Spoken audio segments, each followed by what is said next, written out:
All right, Coach, another win. You kind of bounced back after that overtime loss at Saginaw. Just how did it feel to get back in the win column over a scrappy Purdue Northwest team? It feels good. I'm glad that we won. It was a little ugly in the second half for us, but that's a compliment to Purdue Northwest and making us do things and disrupt us, making us do things we didn't want to do. And I thought that, we had players step up and really have great games for us, and Maxine Moore and Rebecca Fugate. And honestly, they were a little both really disappointed in the Saginaw loss and felt like they didn't play at their best in those two games. So I thought that they did a great job of putting on the floor today. Yeah, let's kind of discuss that Saginaw loss a little bit because it seemed like their seniors stepped up and kind of took over with Caitlin Zuricki and Tori DePerry. And then this game, it's getting down to the wire, and your seniors kind of take after them and really step up and get some career highs. How did you see them kind of learn from that and take that leadership role into this game? I mean, really, that's a great point, and it's something that we've been talking about, like who's going to lead this team and who's going to step up. But also, I think that we've been fortunate enough to have different players emerge in the scoring column. And I think it's been I think Becca and Max both spent a lot of time in the gym in the off season, and it's good to see them be able to put the ball in the hole.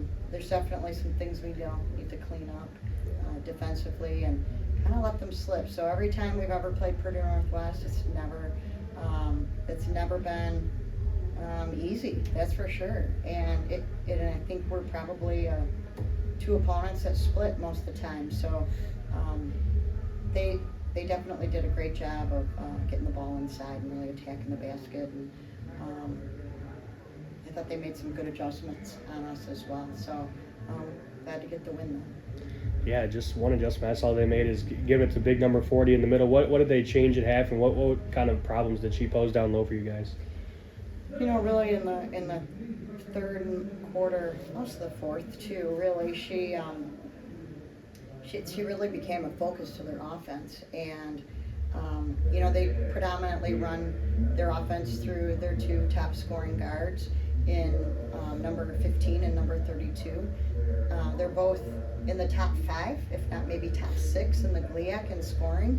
So, we talked about that with those two players, as we just talked about Zuricki and DePerry, the two scoring leaders at Saginaw lead the GLIAC in scoring, and now we have the next two. So they were certainly a focus for us, and I thought that Mercedes really did a great job on their end, and really we didn't expect that. They really went to her a lot more than what we've seen in film. Right, and then obviously foul trouble plagued both teams a little bit. How did you kind of have to navigate that situation? It seemed like obviously Shay and Kate getting in foul trouble changed kind of your trajectory for the game. It definitely impacts our game, and we have to do a better job of defending without fouling. And it's interesting because if you look at when we get those fouls, they're really in situations that we should not be getting a foul. It's a loose ball foul. It's a rebounding foul. It's not always just like on the ball guarding foul, and it's frustrating. Just said to them, I appreciate their tenacity of going after the ball, but we got to do our work a little earlier. And I think at times we're a little reactionary, and we've got to dictate more defensively. Yeah, and how do you just kind of take this with kind of a scrappy win? You guys have played in a couple blowouts. It seems like you got these past two games have been pretty close. How do you take these and kind of learn from that?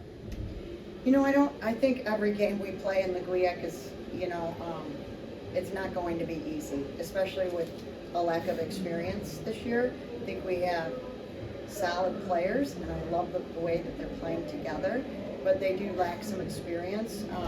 Over time, I hope that will improve by, late January and February, and we're playing a little bit more seasoned.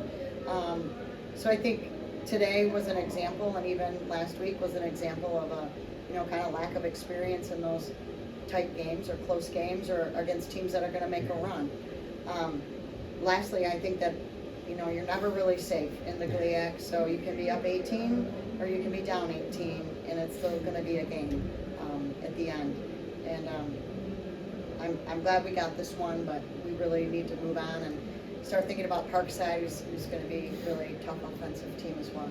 Yeah, kind of last question, just turning to Parkside, obviously they have one of the more premier players offensively in the conference rating. GLIAC Player of the Year and Alyssa Nelson. What does Wayne State have to do to kind of limit her and limit Parkside as a whole offensively to come out with a win on Sunday? You know, it's going to take all of us to really guard Alyssa Nelson. I don't think it's a one-person job, at least not for our team and my personnel, right? So I think it's going to be a by committee, trying to limit her touches and limit her looks at the basket. She's definitely one of the best players in the conference, no question. And she's an area of focus, and I'm sure she is for all of their opponents that they play. But, you know, don't dismiss any of their players that they have, definitely some returners with some experience, and they execute their offense really, really well. So we've got to be able to defend as a team.